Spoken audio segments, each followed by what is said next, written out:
Kita mulai. Untuk bab sekarang adalah rancangan penelitian. Jadi pada rancangan penelitian, sebelumnya kita masuk ke dulu bentuk-bentuk masalah penelitiannya. Jadi berdasarkan permasalahan penelitian atau rumusan masalah yang sudah kita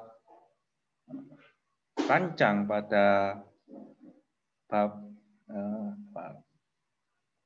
pendahuluan, itu kemudian kita bisa membuat satu rancangan penelitian.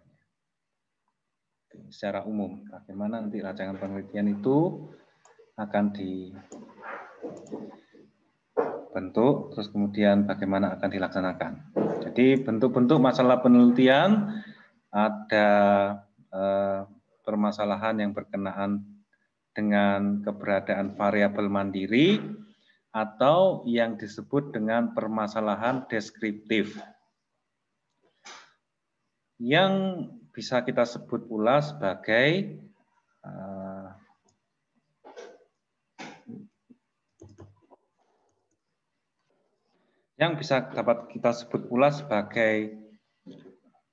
independent variable, ya. Baik hanya pada satu variabel atau lebih, ya. Variabel yang berdiri sendiri. Misalkan contoh bagaimana sikap masyarakat terhadap adanya impor gula tanpa dibebani bea masuk. Nah, dalam hal ini variabel mandiri yaitu adalah sikap masyarakat ini, ya. Sikap masyarakat terhadap adanya impor gula. Kemudian ada permasalahan yang bentuknya komparatif, yaitu melibatkan satu atau lebih variabel, ya.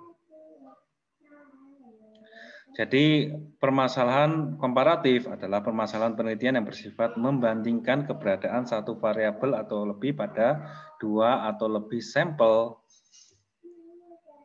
yang berbeda. Oke. Misalkan, adakah perbedaan produktivitas kerja antara pegawai negeri, BUMN, dan swasta? Ini adalah satu variabel pada 3 sampel, yaitu sampel pegawai negeri, BUMN, dan swasta. Yang dilihat di sini kebetulan satu variabel yaitu produktivitas kerja. Nanti komparatif ini bisa komparatif antara lebih dari satu variabel, ya. Atau komparatif pada lebih dari satu sampel. Nah, itu juga bisa. Nah, kemudian selain komparatif ada permasalahan yaitu hubungan ya, atau asosiatif, yaitu suatu pertanyaan penelitian yang bersifat hubungan antara dua variabel atau lebih. Jadi selain membandingkan ada hubungan. Misalkan, adakah hubungan antara banyaknya semut di pohon dengan manisnya buah? Adakah pengaruh sistem penggajian terhadap prestasi kerja? Yang ini adalah hubungan kausal. Adakah hubungan timbal balik antara kecerdasan dengan kekayaan, yaitu hubungan interaktif? Jadi kalau bedanya dengan komparatif itu, kalau komparatif itu kan bisa membandingkan mana yang lebih.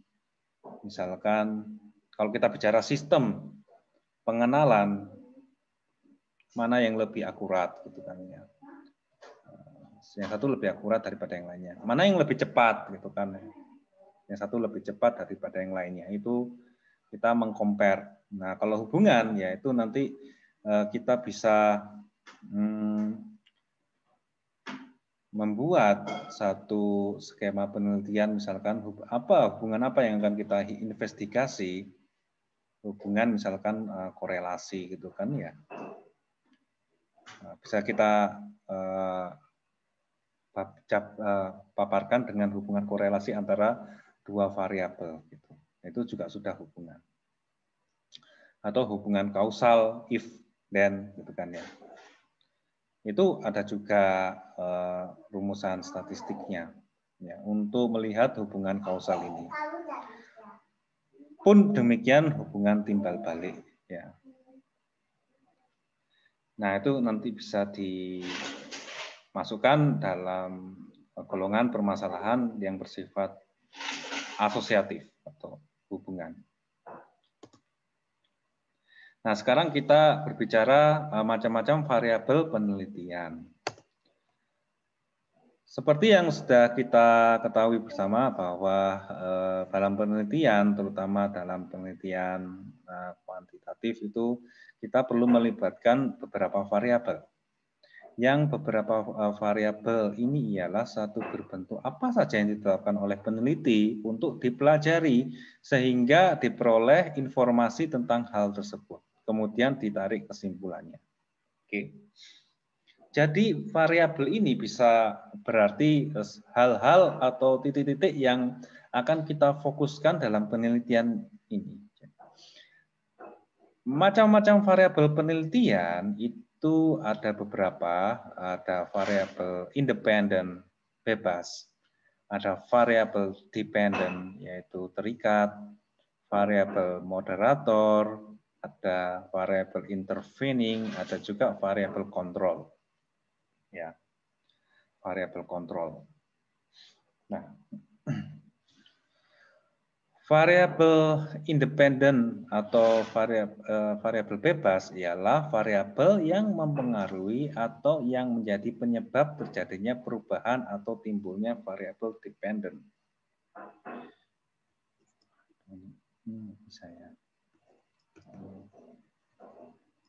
Saya benahi dulu, bisa nggak kalau saya menggunakan pen?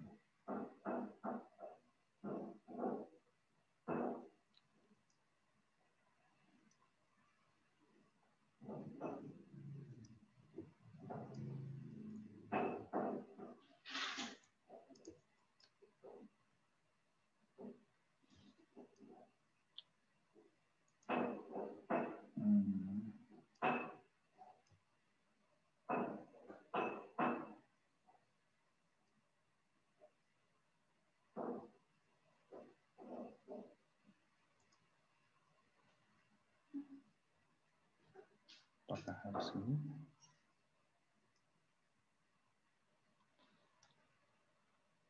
Apakah kalau seperti ini kelihatan ya?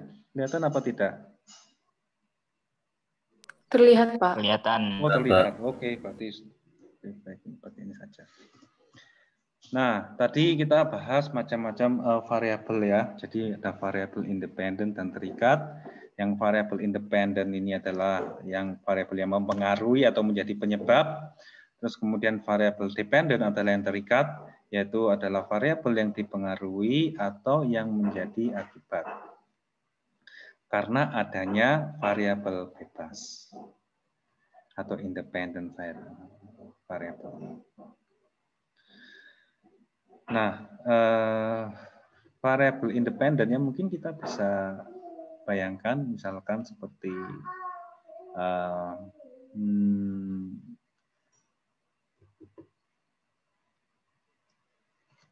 mungkin apakah faktor-faktor yang menyebabkan orang itu mau untuk beraktivitas di luar. Nah, misalkan apakah variabel apa? Suhu, misalkan orang suka suhu di rentang berapa untuk bermain keluar. Suhu, cuaca gitu kan ya, cuaca. Ataukah misalkan hujan atau tidak gitu kan ya. Ini cuacanya tadi. Terus yang lainnya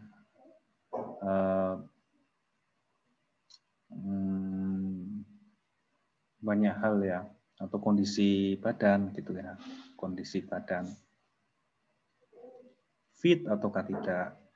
Terus kemudian main di luar atau tidak. Ini variabel lain.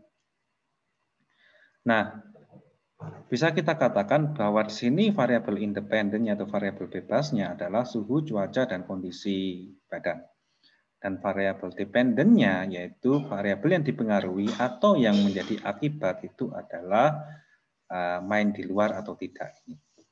Berarti ini kalau dalam pembahasan kita komputasi ya, dalam machine learning itu biasanya kan kita bermain dengan data yang akan dimasukkan ke dalam komputer.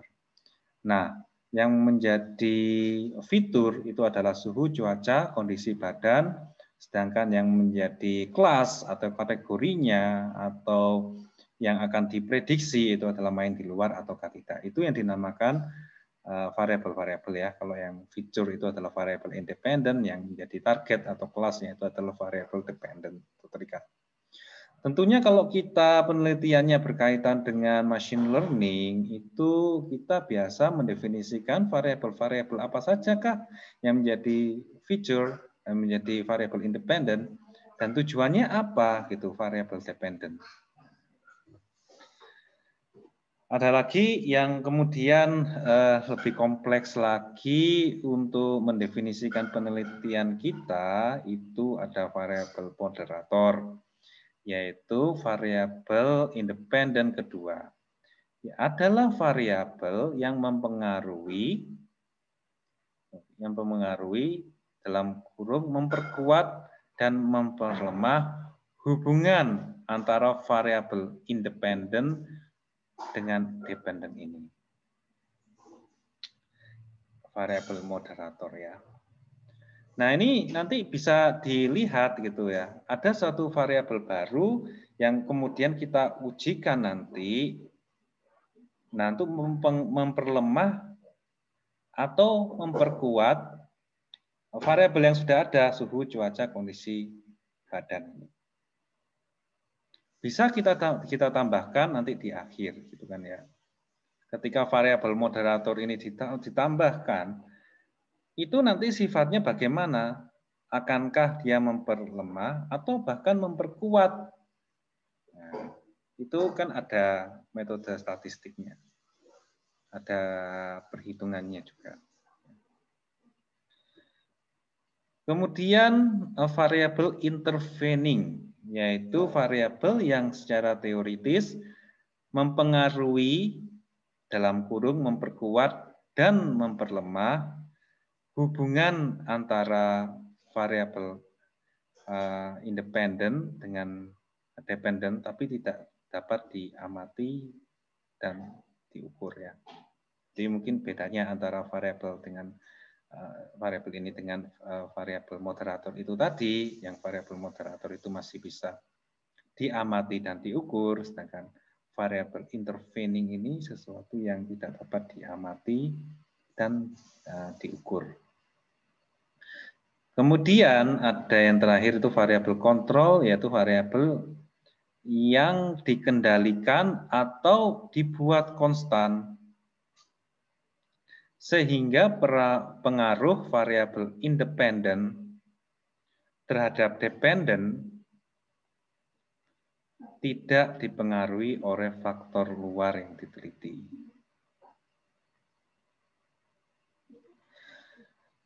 Variabel kontrol sering digunakan oleh peneliti bila melakukan penelitian yang bersifat memperbandingkan. Jadi variabel yang dikendalikan atau dibuat konstan sehingga pengaruh variabel independen terhadap dependen tidak dipengaruhi oleh faktor luar yang diteliti. Oke, jadi ada juga variabel itu yang dibuat dia konstan, gitu ya.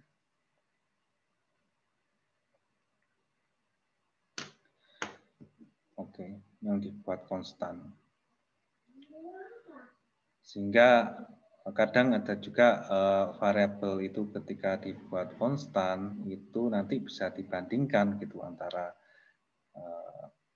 kalau misalkan variabel itu sifatnya berubah-ubah gitu kan ya, tidak terkontrol, itu nanti tidak bisa kita bandingkan secara fair.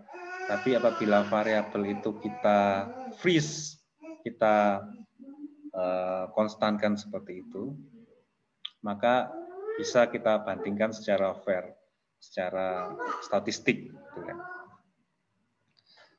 Nah, itu maksudnya. Jadi variabel-variabel di sini itu hanya menunjukkan karakter dari variabel-variabel yang kita definisikan dalam penelitian.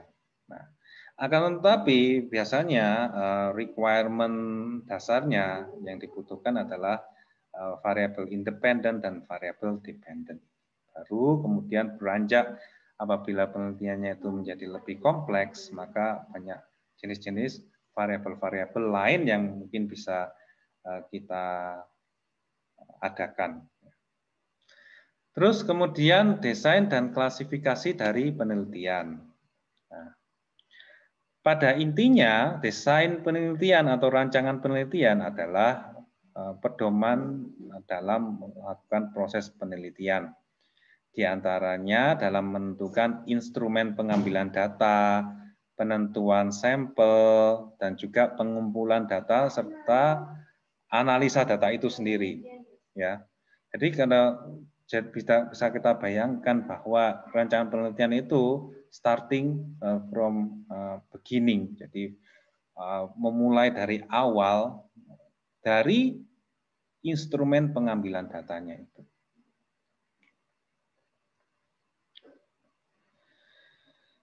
Nah, itu kita rancang jadi agar kita berada dalam track yang benar. Track yang kita rancang. Karena penelitian itu cukup luas. Penelitian itu kalau kita lihat pada literatur-literatur itu banyak ragamnya kan ya. Tidak terikat pada satu pedoman tertentu, tapi ketika kita bikin satu alur atau proses penelitian ini sedemikian rupa, kita akan termudahkan dalam melakukan penelitian itu nanti. Pemilihan desain penelitian yang tepat diharapkan akan dapat membantu peneliti dalam menjalankan penelitian secara benar dan terarah. Ini. Tanpa desain yang benar, seorang peneliti tidak akan dapat melakukan penelitian dengan baik karena tidak memiliki pedoman penelitian yang jelas. Terutama dalam penelitian kuantitatif, nah ini sangat dibutuhkan ya agar secara logis dan nalar itu bisa dijelaskan alur dari penelitian kita. Oke.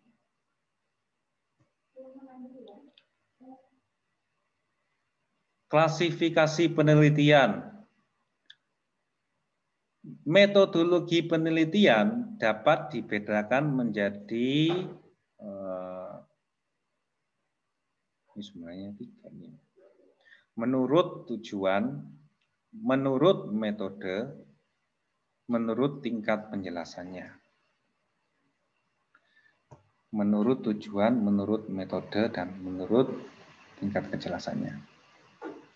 Nah, klasifikasi penelitian menurut tujuan ya. Oke, jadi ada beberapa tipe.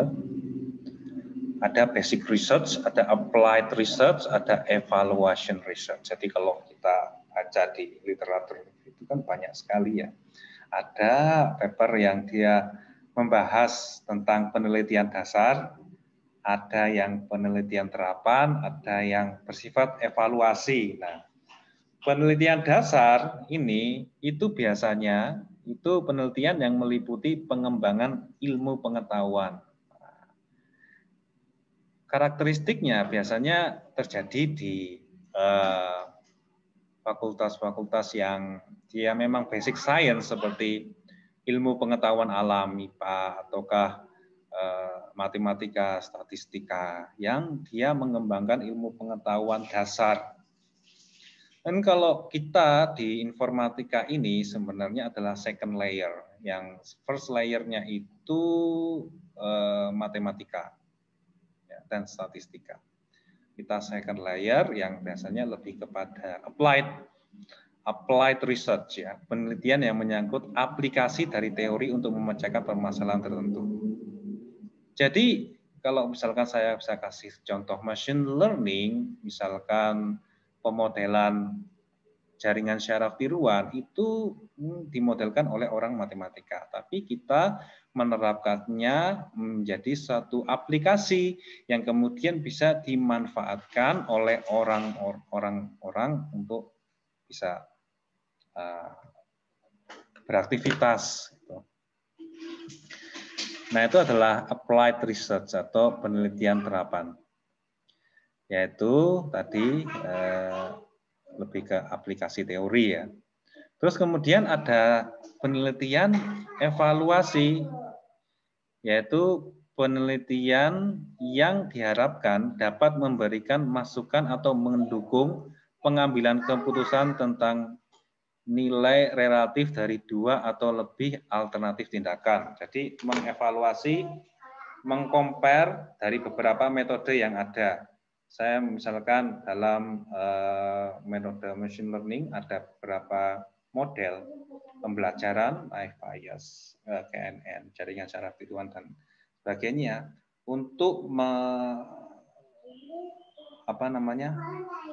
untuk permasalahan misalkan dalam governance gitu kan ya, untuk learning pada melakukan pembelajaran pada data governance gitu kan ya. Manakah yang lebih baik di antara ketiga metode ini? Nah, kita evaluasi itu, kita bandingkan. Nah, nanti yang terbaik yang mana? Itu kita pilih untuk sebagai alternatif untuk tindakan ya, tindakan pemilihan ya, tindakan yang kita pilih, metode yang kita pilih untuk tadi case governance itu tadi. Nah, tentunya kita evaluasi dan di situ ya tidak ada pengembangan ilmu pengetahuan yang baru, bukan, kita tidak berbicara tentang basic research, juga kita tidak serta-merta menerapkan teori itu, tapi kita mengevaluasi, membandingkan dari beberapa alternatif model yang ada.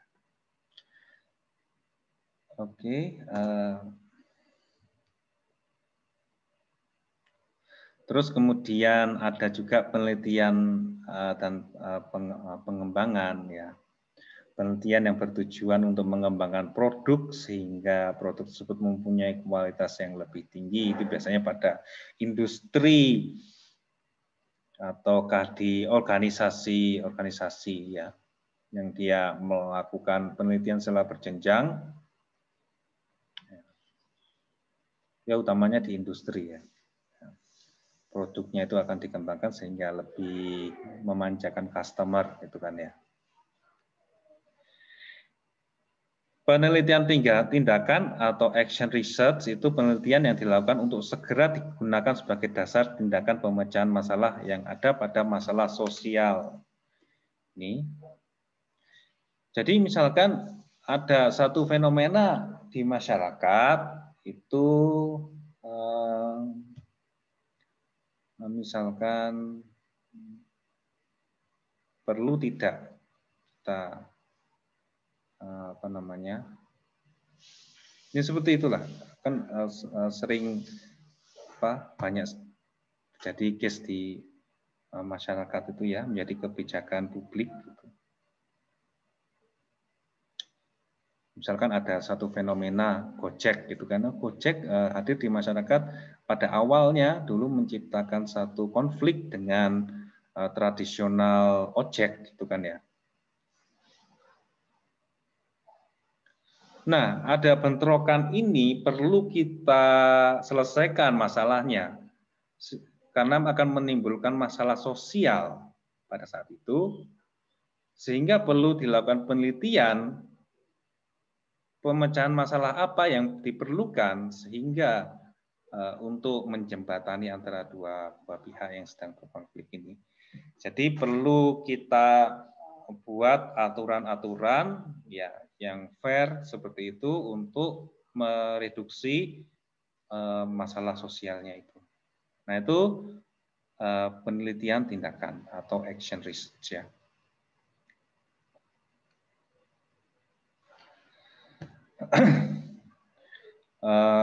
Banyak sekali kan permasalahan-permasalahan sosial yang ada gitu, yang dibutuhkan pemecahan masalahnya.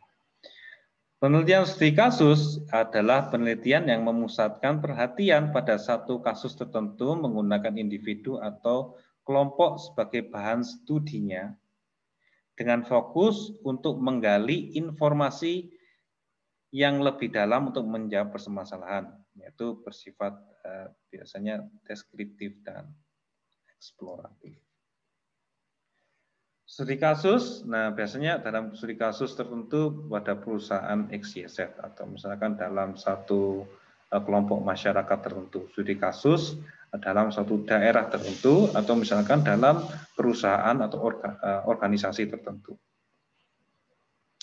Sehingga biasanya akan fokus di situ, akan dalam membahas di seputar studi kasus itu dengan sifat deskriptif, eksploratif.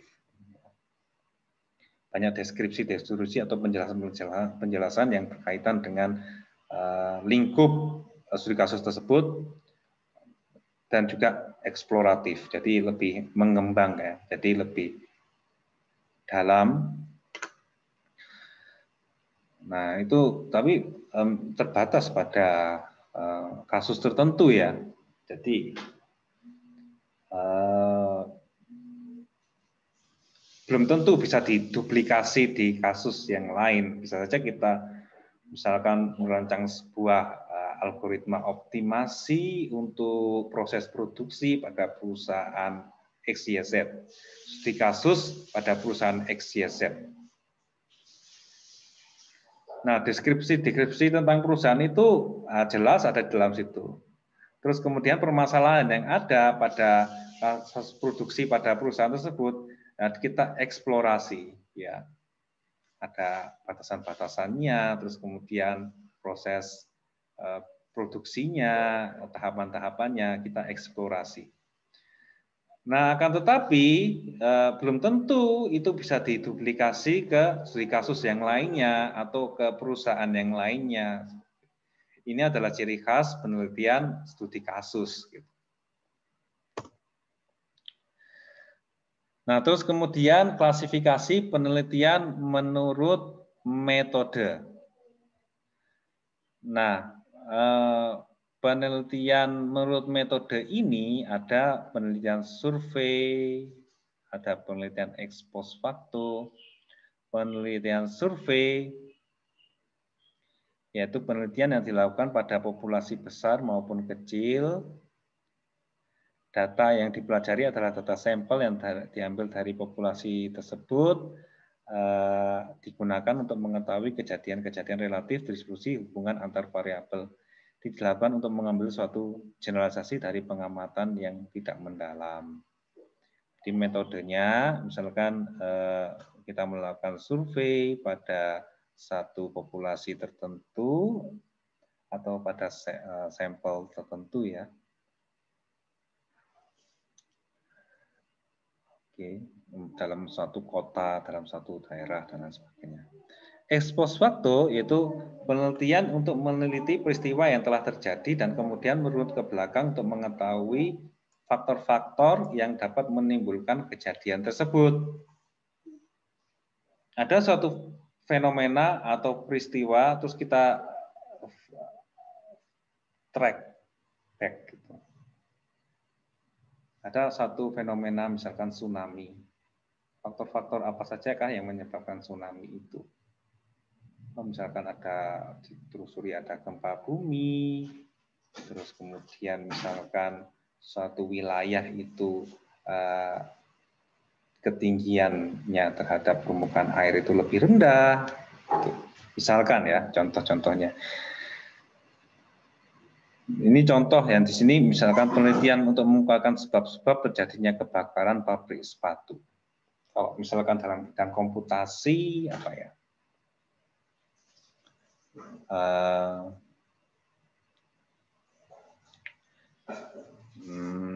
Misalkan saya algoritma convolutional neural network itu mampu mengklasifikasi 1000 objek citra dengan akurasi sebesar 78%. Apakah faktor-faktor yang pada CNN tersebut yang menyebabkan dia mampu untuk mengklasifikasi 1000 objek tersebut dengan akurasi 78%? Ini ada bidangnya namanya AI explainable. Jadi kecerdasan buatan yang dapat dijelaskan, menjelaskan kenapanya itu gitu. Nah, itu merupakan topik yang hot ya sekarang ya. Nah, ketika ditelusuri terus kemudian kita bedah modelnya, algoritmanya, diketahui bahwa ternyata CNN ini melihat spot-spot tertentu untuk menentukan satu objek. Nah, ini menarik. Jadi spot-spot ini bisa dijadikan beberapa faktor-faktor yang menyebabkan algoritma CNN tersebut untuk menentukan objek. Misalkan untuk menentukan objek kucing, biasanya dia melihat di situ ada kuping, ada mata yang seperti itu, ada kumis yang seperti begini, gitu kan ya. Itu adalah faktor-faktor ya. Nah, itu kalau dalam bidang kita contohnya seperti begitu.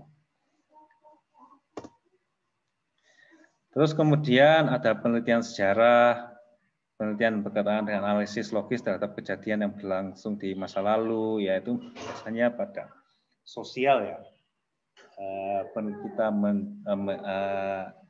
kejadian historisnya bagaimana itu dirunut berdasarkan bukti-bukti yang ada.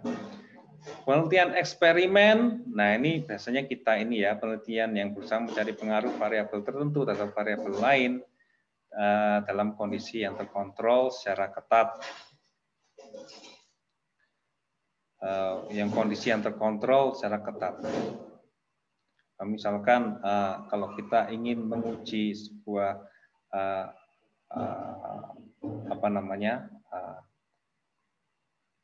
sistem cerdas itu ya, kita mau mencari mana yang lebih baik dalam metode A dengan metode B. Tapi sebelum kita melakukan eksperimen itu perlu kita kontrol secara ketat agar perbandingannya itu fair. Apa yang kita kontrol? Ya apa saja. Misalkan mesin perlu pada komputer pada yang speknya sama, misalkan seperti itu. Terus kemudian menggunakan bahasa pemrograman yang sama mungkin, atau misalkan apa yang dikontrol lagi. Mungkin dengan kompleksitas algoritma yang sama, kan kadang beda struktur coding juga beda, mempengaruhi kecepatan juga kan kadang ya. Jumlah core-nya yang dipakai berapa, gitu kan ya. Yang satu codingnya lebih efektif daripada yang lainnya, gitu. Itu bisa jadi akan membuat eksperimen itu menjadi bias karena faktor-faktor tersebut, sehingga perlu dikontrol secara ketat. Ada lagi yang lain, penelitian naturalistik, ini biasanya pada sosial ya, penelitian kualitatif, terus kemudian penelitian kebijakan atau policy research terhadap masalah-masalah sosial yang mendasar. Ya seperti tadi yang sudah saya jelaskan, hanya saja yang ini klasifikasi yang menurut metode.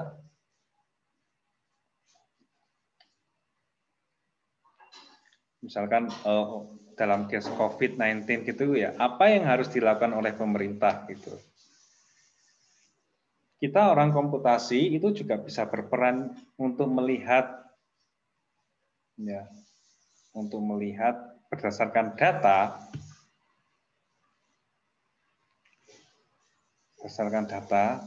terus kemudian kita uji secara statistik gitu, atau kita buat aplikasinya untuk melakukan uji big data, ya, bahwa misalkan apakah benar lockdown atau pembatasan itu benar-benar membuat kasus COVID itu turun? Apakah sebenarnya ada faktor yang lain? Itu kita bisa melakukan uji statistika berdasarkan data yang ada, kan ya? Nah, itu nanti akan menentukan arah kebijakan. Terus kemudian ada penelitian yang lain, ya jenisnya, misalkan berdasarkan dari tingkat kejelasannya.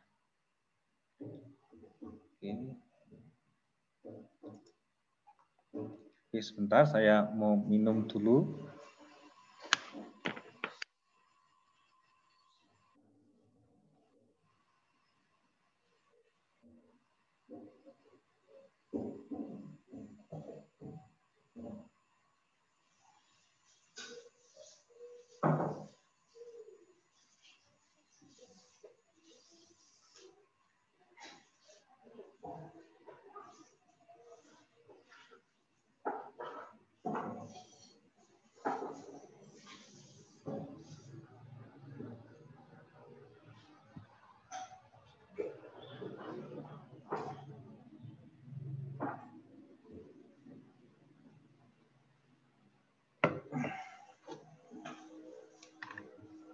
Oke, kita lanjutkan.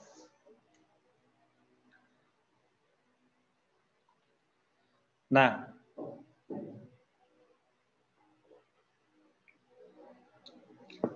klasifikasi penelitian dari tingkat penjelasannya itu ada penelitian yang bersifat pelaporan, deskriptif atau explanatory, yang mana penelitian pelaporan ini adalah penelitian yang paling sederhana karena tidak perlu adanya hipotesis dan sifatnya hanya laporan saja tentang suatu fakta di lapangan sehingga tidak perlu ada simpulan. Nah, kalau kita biasanya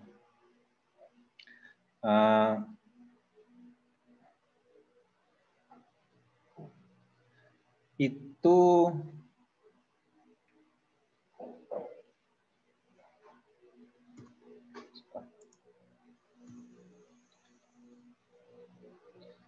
nanti pada yang sifatnya komparatif dan juga yang asosiatif ini.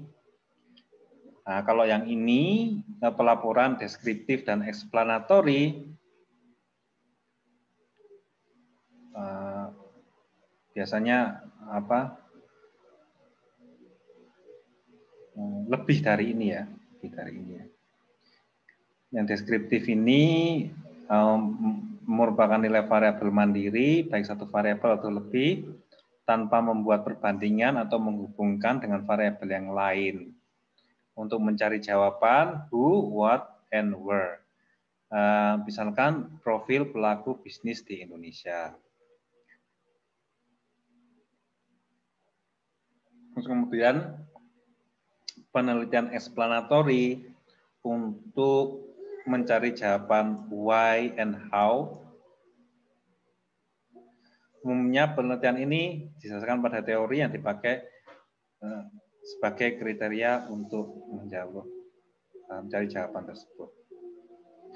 Ya mungkin penelitian explanatory itu ada ya dalam bidang kita ya, komunikasi. Dalam komputasi. Hanya saja mungkin jarang ya.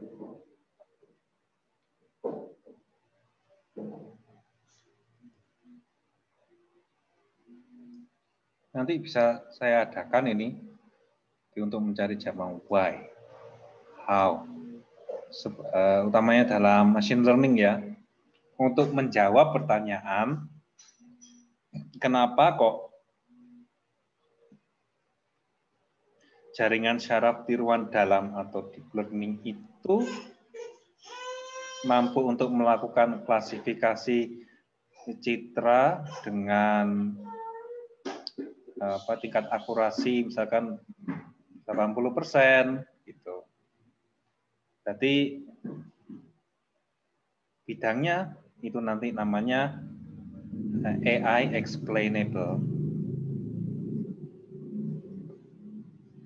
Jadi kita berusaha untuk mencari faktor reasoning akan why. Mungkin how-nya juga kita bisa eksplorasi. Nah, yang sering adalah penelitian komparatif. Kita bisa membandingkan antara metode 1 dengan metode 2 atau dengan metode yang lainnya. Asosiatif, ya kita bisa mengetahui hubungan antara dua variabel atau lebih. Penelitian ini akan dapat dibangun suatu teori yang dapat berfungsi untuk menjelaskan, mengeramalkan, dan mengontrol suatu gejala tertentu. Misalkan pengaruh iklan terhadap nilai penjualan. Ya.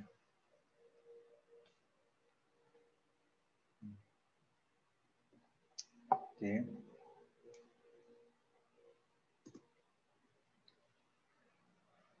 Nah, bentuk penelitian asosiatif atau hubungan ini minimal terdapat dua variabel. Terus kemudian kita hubungkan.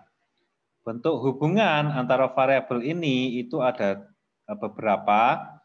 Ada hubungan simetris, kausal, dan interaktif. Simetris itu misalkan adakah hubungan antara datangnya kupu-kupu dengan datangnya tamu. Nah, itu yang misalkan tadinya hanyalah sebuah mitos, misalkan ingin kita terangkan secara sains, nah bisa juga.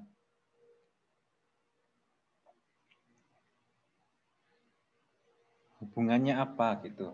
Jadi bisa kan ada hubungan ini ya. Berbagai macam teknik statistik yang bisa kita gunakan dengan korelasi itu misalkan.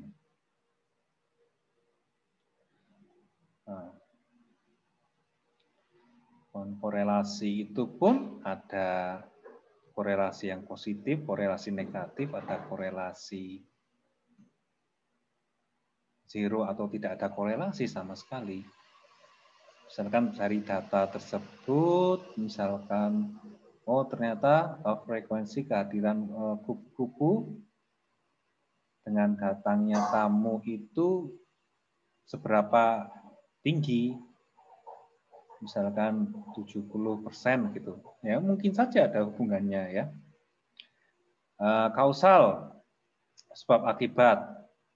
Misalkan jika gaji PNS maupun swasta naik, maka daya beli masyarakat akan naik. Nah, perlu kita uji hubungan ini, apakah benar ada? Ya, berdasarkan dari data. Misalkan,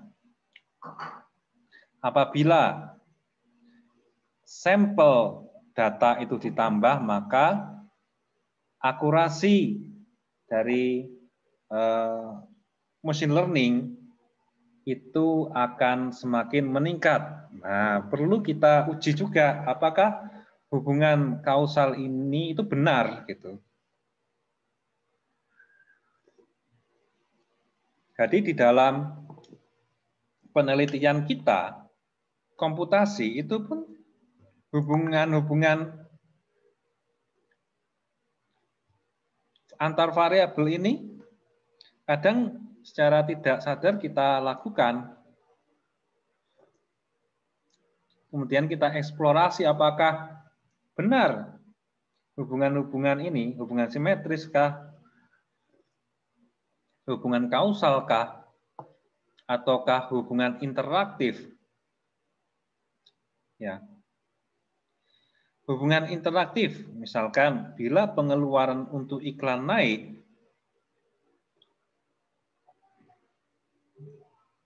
maka nilai penjualan juga akan naik.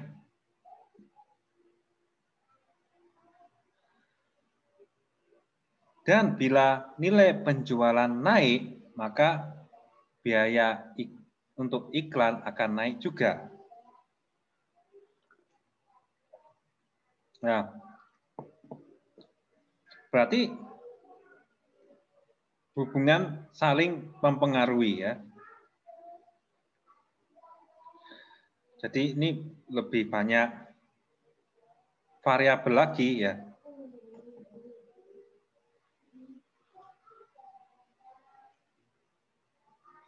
Bisa kita definisikan ya beberapa variabel yang akan kemungkinan mempunyai hubungan timbal balik ini.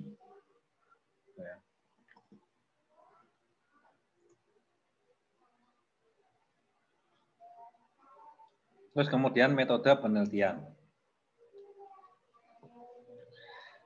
Nah, intinya itu berisi tahapan-tahapan atau rancangan dari penelitian itu. Yang metode penelitian itu bukan berisi hasilnya, apalagi pembahasannya, tapi hanya rencana dan tahapan penelitiannya saja. Hal itu yang perlu diingat.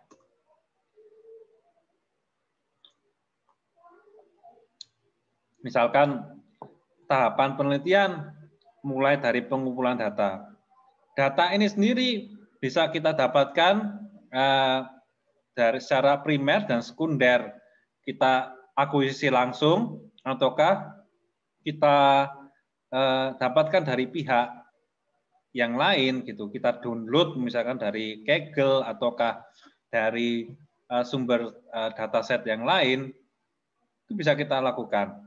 Nah, itu perlu dijelaskan di dalam tahapan penelitian.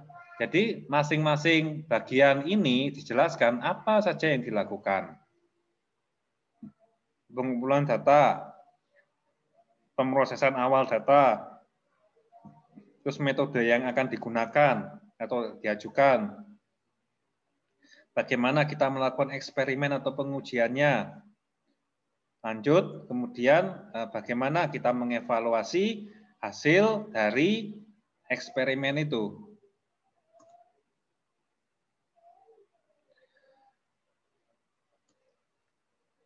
Nah, untuk mendesain ya penelitian eksperimen, karena bidang kita adalah computing, tentunya kita melakukan beberapa eksperimen yang berkaitan dengan variabel-variabel yang sudah kita definisikan sebelumnya. Sesuai dengan rumusan masalah yang kita punya. Nah, desain penelitian eksperimen ini pun dibagi menjadi beberapa hal. Ada pre-experimental design, ya, ada true experimental design, ada factorial experimental design, ada quasi experimental design. Yang tentunya ini hanya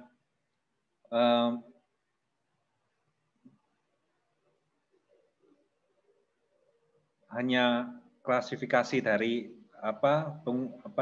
bentuk-bentuk eksperimen itu ya, atau rancangan eksperimennya ya. Pre-experimental design ini ya, ini merupakan satu bentuk eksperimen atau pengujian ya, yang tidak ada variabel kontrol dan juga data tidak dipilih secara random. Belum disebut eksperimen yang sebenarnya karena kemungkinan ada variabel eksternal yang mempengaruhi terbentuknya variabel dependent. In case, misalkan kita masih dalam tahap mengeksplorasi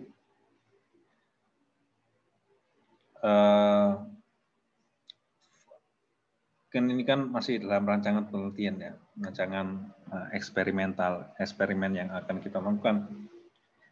Kita belum pasti bahwa yang semua variabel yang sudah kita masukkan ke dalam perancangan penelitian itu adalah variabel yang kita pakai. Mungkin ada variabel yang lain yang kita masih ragu-ragu untuk kita masukkan ke dalam penelitian. Nah, ini belum pasti, gitu. Jadi dinamakan pre-experimental design.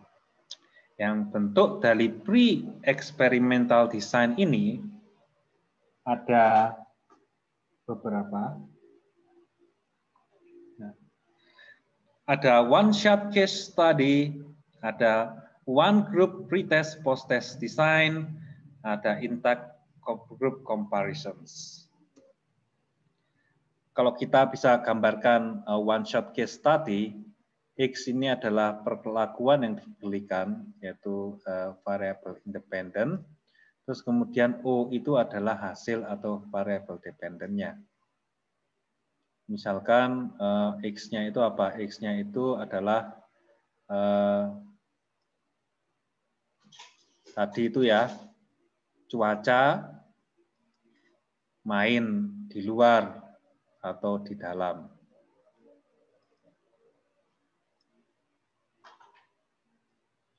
Cuacanya mendung gitu ya, lebih baik di dalam, misalkan ada data tersebut.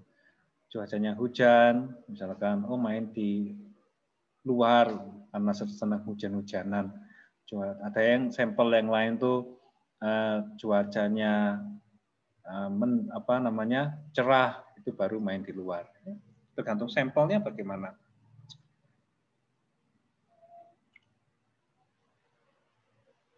Misalkan lagi kalau dalam bidang computing itu ya, contoh misalkan X itu adalah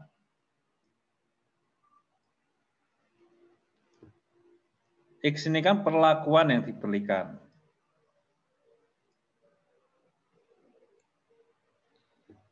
Saya mungkin akan berbicara langsung, ini langsung case study-nya mengenai machine learning misalkan, atau neural network. Neural network kan ada beberapa parameter. Katakanlah learning rate. Apakah yang akan terjadi apabila saya menggunakan learning rate 0,002 nilainya? Apakah hasilnya akurasi trainingnya akan tinggi ataukah tidak? Nah, itu berarti ada perlakuan X itu adalah parameter learning rate.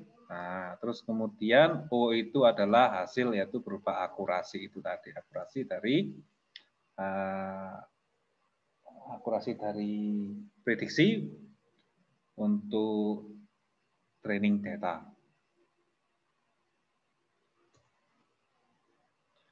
Ada one group pretest post-test design. Namanya memang agak membingungkan, tapi kalau kita lihat secara gambar seperti ini mungkin akan memudahkan. Pretest, perlakuan, post-test. Berarti ada pretest, pengujian awal dulu ya. Pengujian awalnya, terus kemudian ada perlakuan diperlukan, diuji lagi.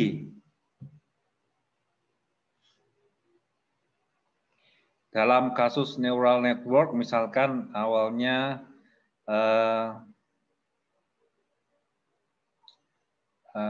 kita melakukan training seperti biasa, training pada kumpulan data seperti biasa. Jadi O1 jadi training biasa. Terus semua perlakuannya adalah neural network itu diberikan satu fungsi untuk mengurangi overfitting, yaitu dropout. Nah, ditambahkan fungsi dropout gitu. Terus kemudian O2 di training lagi,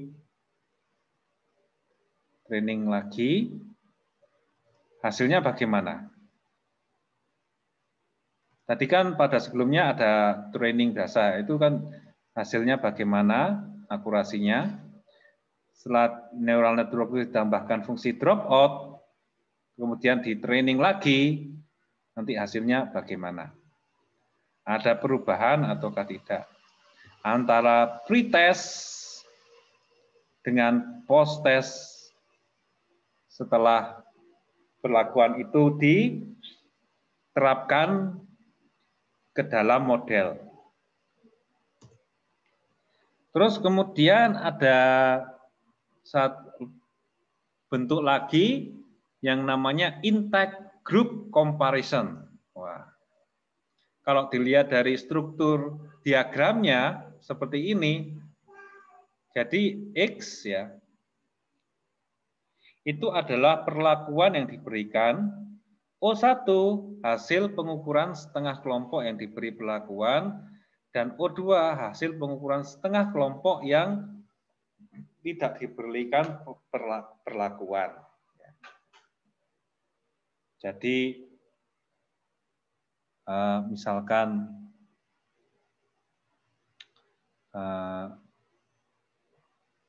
drug development ya, obat gitu kan ya. Ada obat baru atau vaksin gitu kan. Apa obat ya.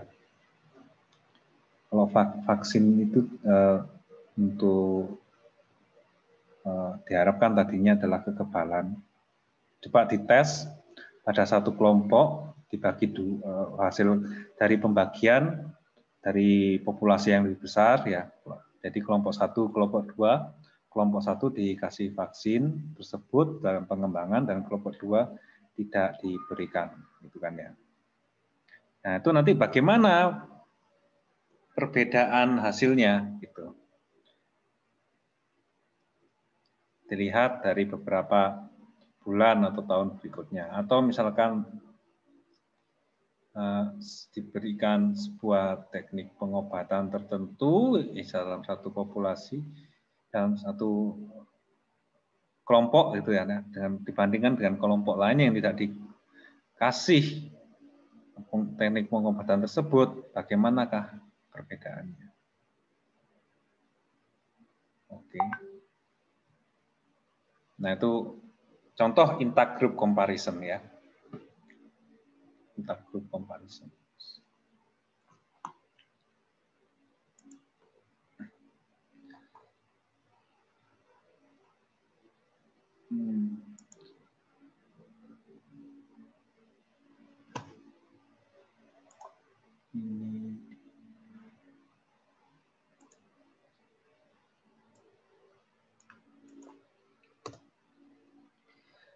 Terus kemudian true experimental design, yaitu suatu kelompok kontrol dan sampel itu diambil secara random dari populasi. Ya. Peneliti dapat mengontrol semua variabel eksternal sehingga validitas internal itu tinggi. Ada bentuk true experimental design, diantaranya adalah post-test only control design dan juga pre-test control group design.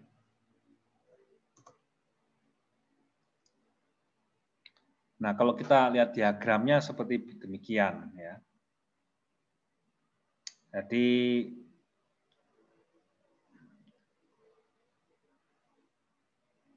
random dari data itu misalkan diambil secara random atau acak gitu kan ya. Random. Nah, X itu adalah perlakuan yang diberikan, terus kemudian O1 itu hasil setelah perlakuan, dan O2 itu hasil tanpa perlakuan. Jadi,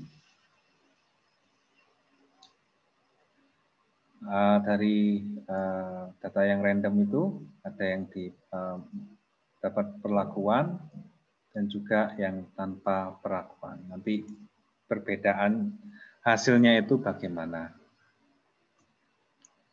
Pretest control group design.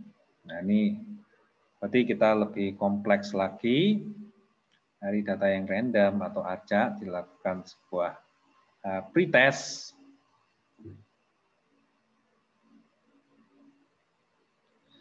Nah, ini pretest. Kenapa dua ini? Karena random ya mungkin tidak sama mungkin ya, mirip atau tidak sama. Jadi kalau semakin banyak besar populasinya, kalau kita random berkali-kali itu kemungkinan tidak terlalu signifikan ya perbedaannya ya. Kalau lain halnya kalau populasinya itu kecil gitu. Nah, dilakukan sebuah pretest.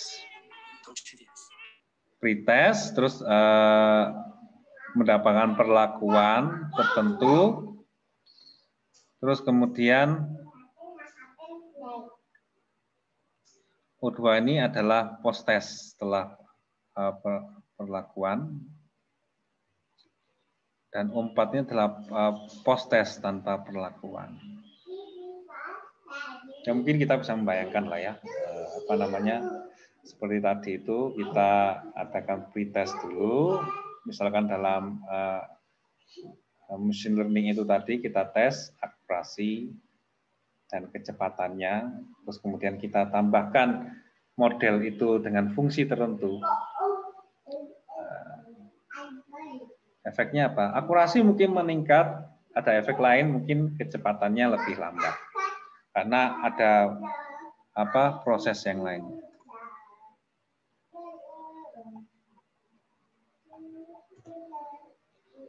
Terus kemudian ada factorial experimental design.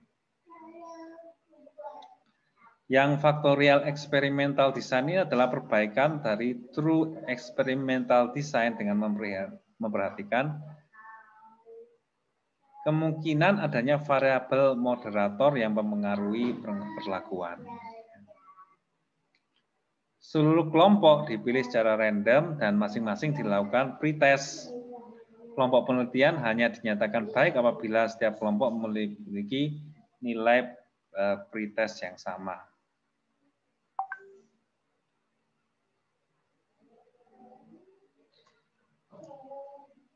Nah, seperti ini dari beberapa hal, dari beberapa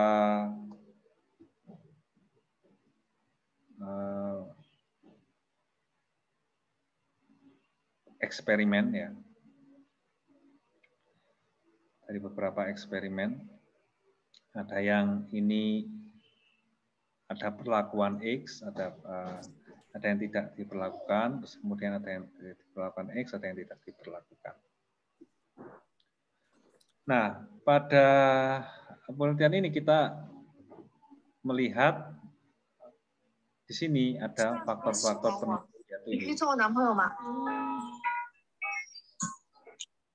Ini ada faktor-faktor penelitian berupa ini.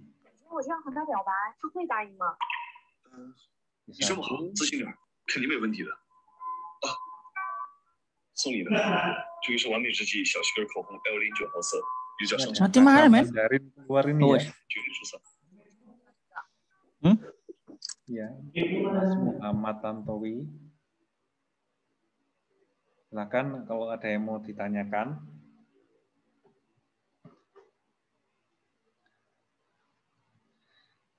Oke, baik, saya lanjutkan. Jadi ini seperti halnya machine learning kalau kita bayangkan sebuah neural network gitu kan ya. Ada suatu kondisi sebelum perlakuan ini, terus kemudian dari beberapa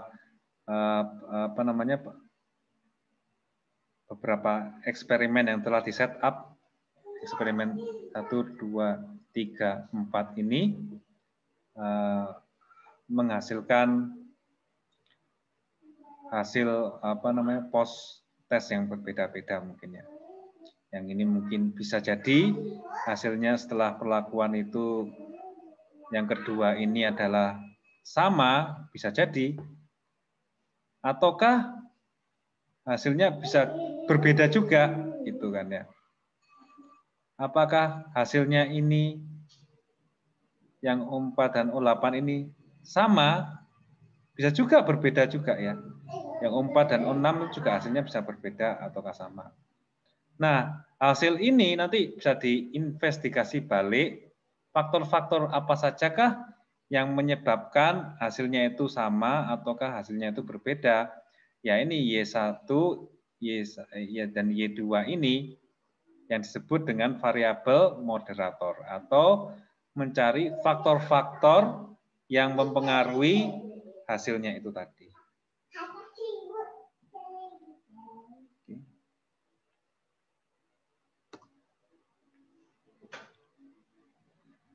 Nah,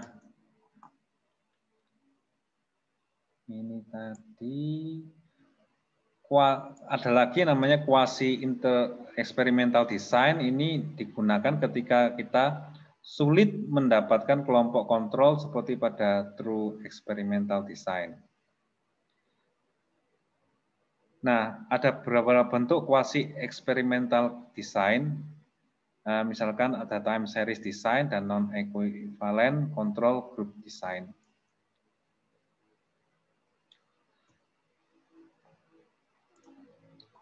Nah, time series design ini, misalkan kita punya data time series. Data time series misalkan satu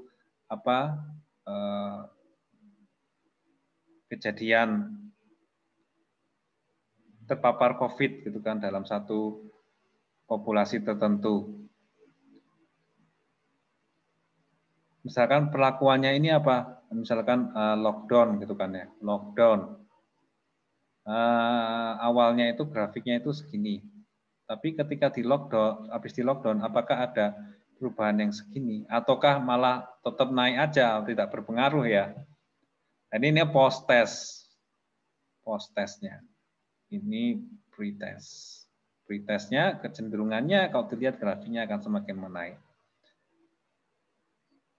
Apakah dengan perlakuan yang diberikan, apakah post testnya itu akan menurun ataukah menaik juga? Nah, ini adalah bentuk rancangan penelitian time series atau tadi itu ya quasi experimental design itu tadi. Banyak hal lain, misalkan memprediksi penggunaan listrik gitu kan ya dari waktu ke waktu. Misalkan apabila perlakuan yang diberikan biaya listriknya dinaikkan, apakah penggunaan listriknya itu setelah biaya listrik itu dinaikkan akan kecenderungannya menurun ataukah tetap menaik? Nah, itu nanti diuji di dalam time series design ini ya. Seperti itu.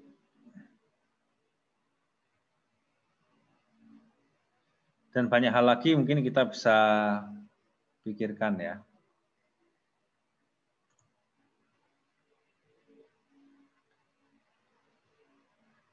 Nah, ini misalkan satu kelompok yang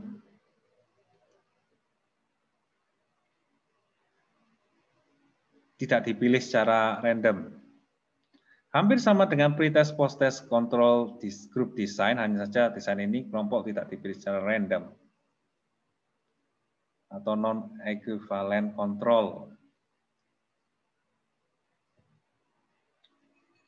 Non-equivalent. Jadi bisa jadi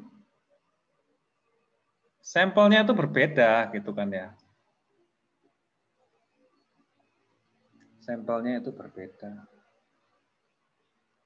antara satu pengujian dengan pengujian yang lainnya. Oke. Terima kasih.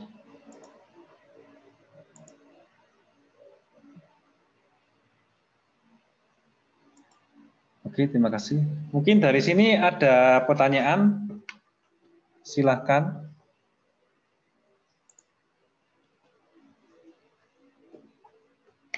Tentang rancangan dari penelitian.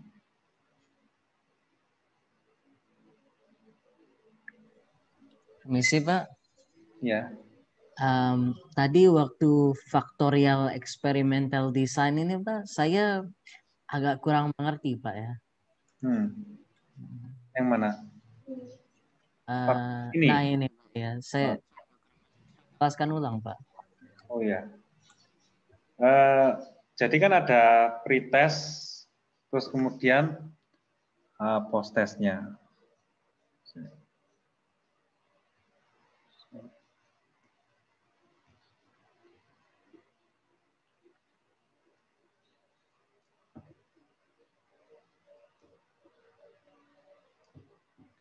Jadi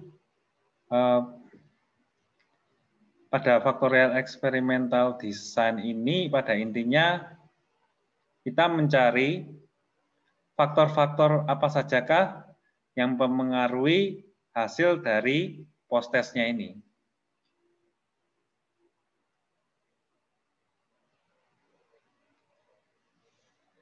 Bisa jadi Y1 ini berpengaruh, bisa jadi tidak.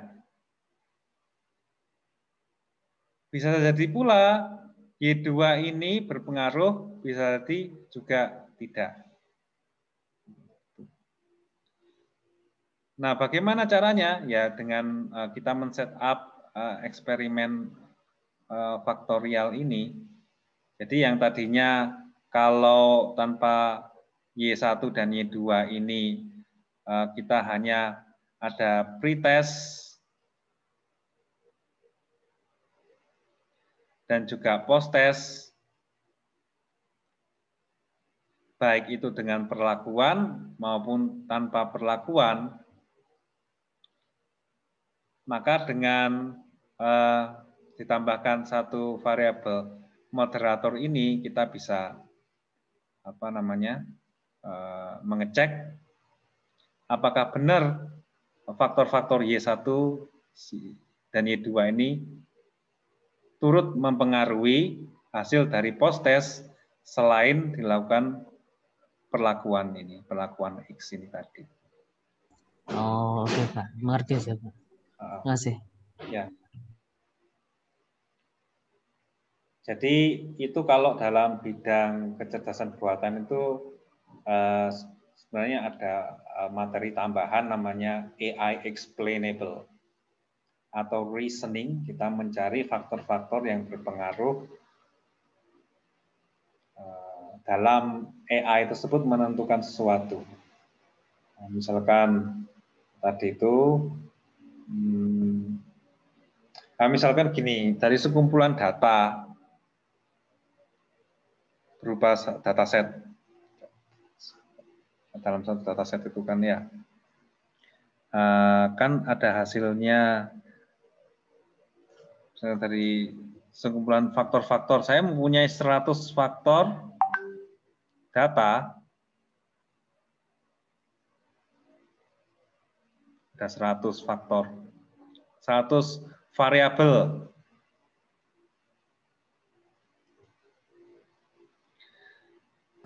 Itu semuanya itu ditengarai mempunyai pengaruh terhadap naik turunnya kasus COVID.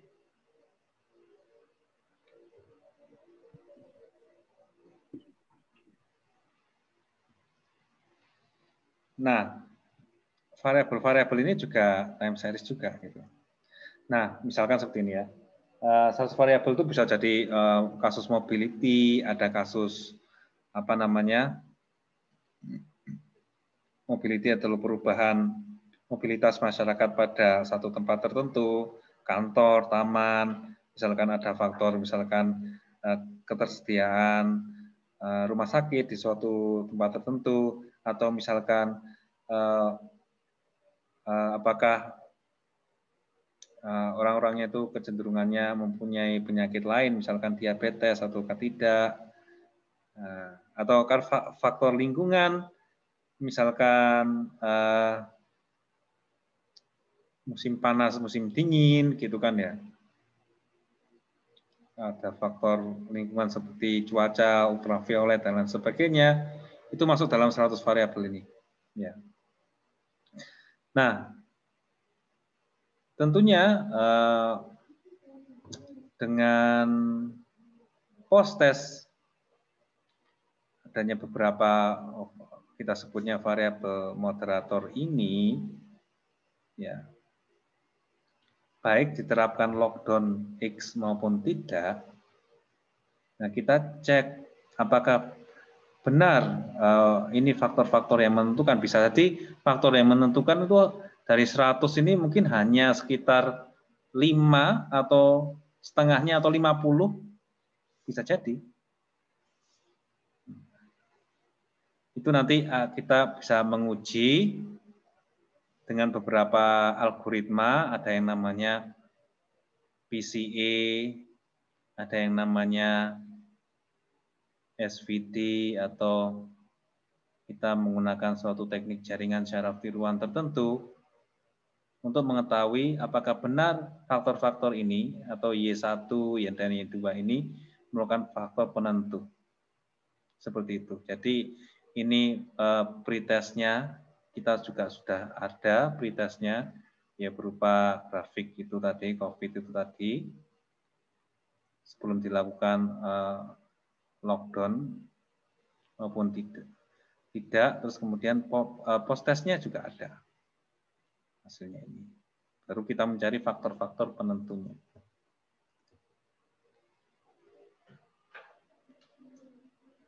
Apakah benar? Jadi kalau dalam PCA itu prinsipal komponen analisis itu menganalisa komponen, menganalisa faktor. Saya mempunyai 100 faktor yang dihadirkan, tapi secara di perhitungan algoritma ternyata yang paling menentukan, faktor yang paling menentukan itu hanya 5. Itu bisa dicek dengan algoritma tersebut. Nah, itu namanya factorial experimental design. Untuk mengkonfirmasi benar tidak faktor-faktor ini itu yang menentukan satu kejadian. Bisa jadi subfaktornya atau cuma beberapa faktor saja yang benar-benar menentukan suatu kejadian. Nah, seperti itu. Oke, yang lainnya mungkin ada lagi yang ingin ditanyakan. Izin bertanya, Pak. Ya. Di bagian pre-experimental design itu kan pada poin pertama itu ada yang menyatakan kalau tidak ada variabel kontrol dan data tidak dipilih secara random. Nah, itu maksudnya data tidak dipilih secara random itu jadi semisal ada 100 data. Nah, ketika yang data yang mau diambil itu berarti data yang terurut dari atas atau dari bawah atau bagaimana, Pak? Terima kasih. Jadi kan ada pre-experimental design dengan true experimental design. Sebenarnya data dipilih secara random itu merujuk kepada suatu kondisi apabila populasi dari data yang akan kita ambil itu sudah sangat besar. Kalau misalkan belum besar, ya kita bisa ambil, misalkan kita bisa pilih-pilih, gitu kan ya. Kita bisa pilih-pilih datanya itu, sampelnya itu si A, B, C, D, gitu kita bisa pilih. Tapi pada penelitian sebenarnya kita membutuhkan suatu populasi atau data set yang besar, misalkan 100.000 gitu kan ya. Nanti dari 100.000 itu mungkin kita ambil secara random 1000. Nah, itu lebih valid ya daripada kita pilih-pilih sampel gitu kan ya, si A, si B, si C, si D. Apa bisa kita pilih-pilih sampel itu dalam populasi 100.000? 100.000 kita benar-benar pilih gitu. Kan mesti kan secara random kan ya. Nah, itu bedanya pre-experimental design dengan true experiment design itu, kenapa kok yang true experimental design itu pengambilan datanya secara random, itu ada kaitan dengan data yang akan kita ambil itu populasinya sudah skala besar. Jadi kalau dalam era komputasi atau dalam penelitian kuantitatif ini, yang kita andalkan memang data. Data semakin banyak, memang semakin bagus. Oleh sebab itu, topik seperti big data ini benar-benar populer di bidang kita. Mungkin begitu, Mbak. Jadi bukan pengurutan itu, tapi dia hanya permasalahan banyaknya data. Jadi populasi data itu besar, 1 juta, berapa jutaan, kita bisa mengambil secara random kalau dengan begitu. Begitu, Mbak. Baik, Pak. Terima kasih, Pak. Ya, sama-sama. Ada lagi yang lainnya?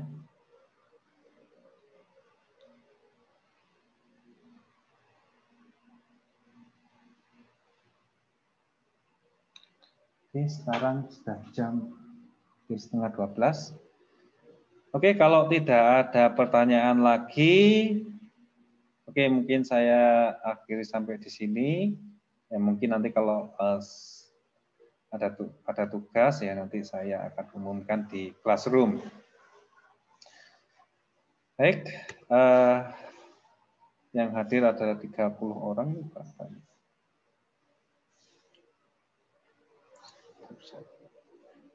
Yang hadir ada 30 orang.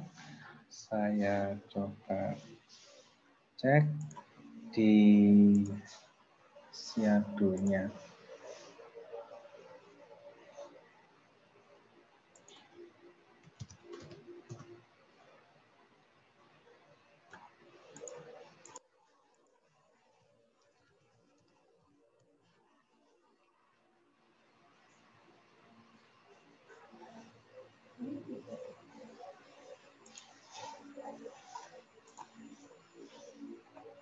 Oke, ini metode penelitian ini seharusnya jumlah pesertanya adalah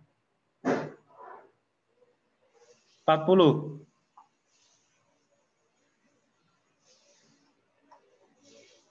Karena yang hadir itu hanya 30 orang, ya saya absen. Oke.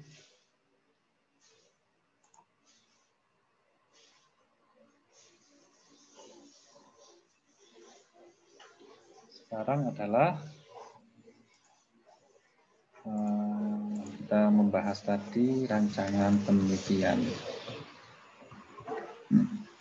Rancangan.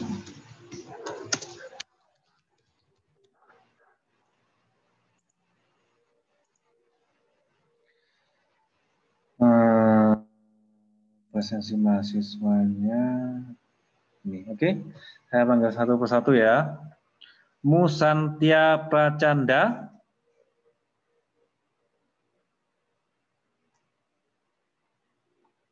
tidak hadir. Fakhri Wajih,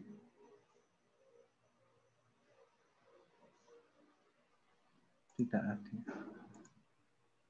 Ahmad Rizky, hadir, Pak. Oke. Syauqi El Rahman, Muhammad Ilham, Hadir, Pak. Franz Gruber, Hadir, Pak. Nasrul Rahman, Hadir, Pak. Khotiful Umam, hadir, Pak. Ahmad Rizky, Hadir, Pak. Saya Ulais Maulia.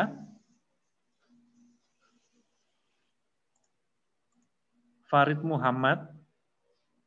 Hadir, Pak. Kevin Judistira.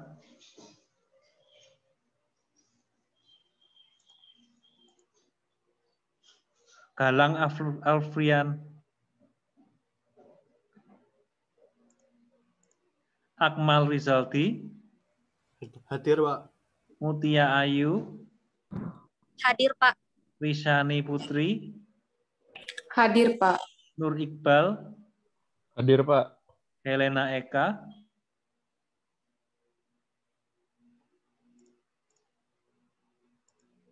Gatut Pringgo. Hadir, Pak. Yuwono Guntur. Yuwono Guntur. Oke.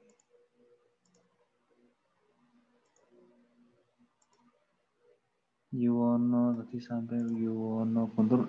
Rahmat Farhan.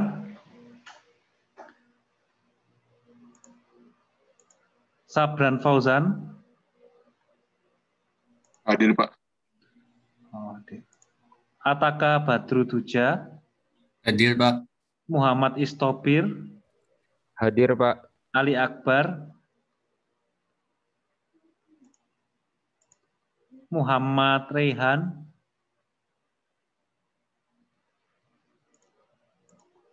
Dava Daniswara. Hadir, Pak. Muhammad Fikri. Hadir, Pak. Muhammad Fadli. Nur Wahyu Meliano. Hadir, Pak. Dewi Satria. Hadir, Pak. Nugraha Delta. Hadir, Pak. Raihan Adika. Hadir, Pak. Ridho Akli. Tarik Abel. Hadir, Pak. Raffi Rasendria. Hadir, Pak. Zaidan Tifazani. Hadir, Pak. Anthony Aaron. Hadir, Pak. Eriko Bartogi. Hadir, Pak. Faiz Ahmad Sucipto. Hadir, Pak. Muhammad Tantowi Latif. Hadir, Pak. Oke, terima kasih semuanya. Permisi, Pak. Ya, Mohon maaf saya tadi dipanggil, yang mana? suaranya tidak masuk ke sini. Ali Akbar. Ali Akbar. Oke, ntar ya. Oke, yang lain nggak ada. Oke, baik. Terima kasih semuanya. Karena sudah siang, saya akhiri sampai di sini. Sampai jumpa minggu depan. Akhir kata, Assalamualaikum warahmatullahi wabarakatuh. Selamat siang semuanya. Waalaikumsalam warahmatullahi wabarakatuh. Terima kasih, Bapak. Terima kasih banyak, Pak. Ya.